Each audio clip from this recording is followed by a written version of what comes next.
Valbuena e golo! Rafael Varane a entrar de cabeça e a marcar para a França aos 21 minutos.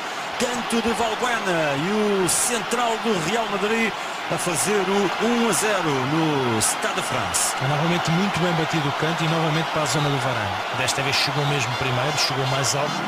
É impossível. Dá-me a ideia que o Brasil não tem ninguém ao segundo posto. Eles não colocam nem no primeiro nem no segundo. Mas o Varane arrancou, o Miranda foi batido. Não conseguiu ganhar a frente. Vamos ver aqui agora o Miranda vem sempre atrás do Varane. E se esbarra ali no Evra que está ali parado. Aqui vai o duelo. Esbarrou no Evra que estava-se a preparar para atacar a bola. Muito bom gol, bem batido o canto de parte da França e do Valbuena, penso bem. Pode ser bom para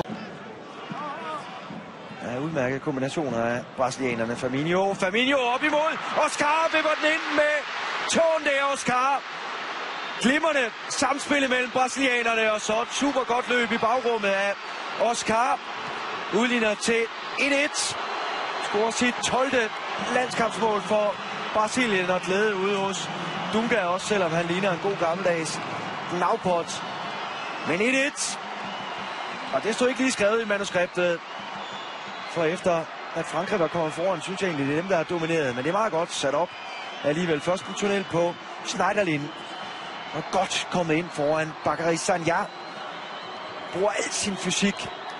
Og så en god gammeldags tunnel der på Steve Mandanda, der kommer ud med for store skridt.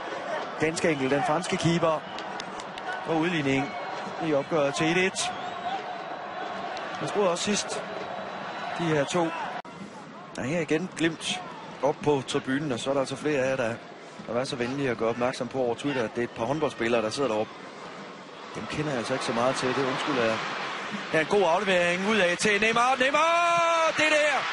Det er bare rigtig, rigtig godt lavet. Det eneste sted i målet, der er plads, det er oppe i nettaget. Og der banker han bolden op. Neymar scorer sit 43. landskampsmål for Brasilien og 2-1. Første gang vi sådan for alvor ser noget til det her brasilianske fænomen. Der slår han til. Det er så kynisk og så godt lavet det der. Og fuldt fortjent af Brasilien kommer foran. Willian glider lige af der på Patrice Evra. Kommer ind foran ham.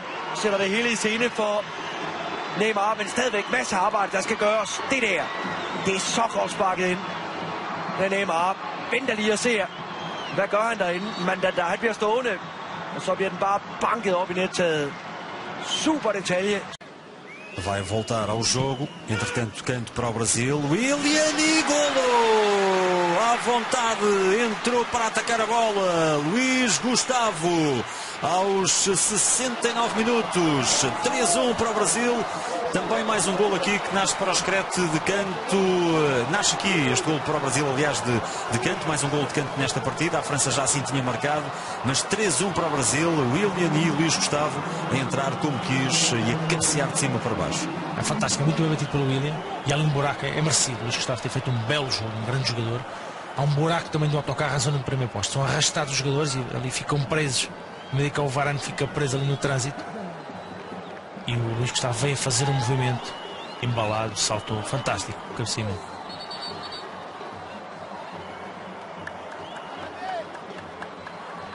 O Varane vem ali atrás, ficou placado, não nos adversários.